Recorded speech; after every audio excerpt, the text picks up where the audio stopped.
शिवसेना आणि भाजपमध्ये सध्या सुरू असलेल्या तीव्र संघर्षाच्या पार्श्वभूमीवर आज सेना पक्षप्रमुख उद्धव ठाकरे आणि भाजपचे मुंबई अध्यक्ष आशिष शेलार एकाच मंचावर येणार होते, पण नुकत्याच हाती आलेल्या माहितीनुसार आशिष शेलार यांनी या कार्यक्रमात सहभागी होणार नाहीत असं पुढे येत आहे। काल शिवसेनेच्या कार्यकर्त्यांनी भाजपच्या राष्ट्रीय अध्यक्षांचा पुतळा जाळला होता। या पार्श्वभूमीवर ब्रिटानिया पंपिंग स्टेशनच्या कार्यक्रमासाठी शेलार आणि ठाकरे एका मंचावर येणार होते, मात्र आता ते येत नाहीये। याविषयी आपण अधिक माहिती घेऊया। आमचे प्रतिनिधी अमित जोशी सध्या आपल्या सोबत आहेत।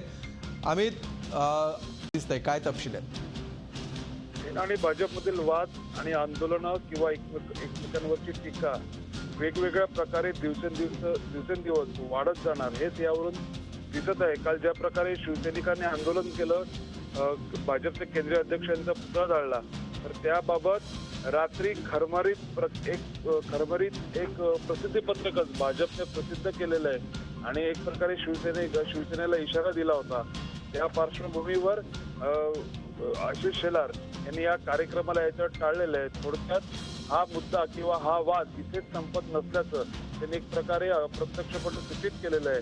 थोडक्यात आज उद्धव ठाकरे असतील किंवा शिवसेना असेल काही प्रतिक्रिया देईल, त्यावर पुन्हा काही प्रतिक्रिया देण्यासाठी भाजप वाट बघत आहे का किंवा भाजप तसा प्रयत्न करेल असंच यावरून म्हणावं लागेल।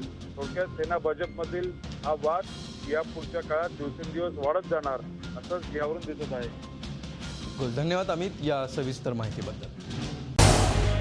झी 24 तास रहा एक पाऊल पुढे।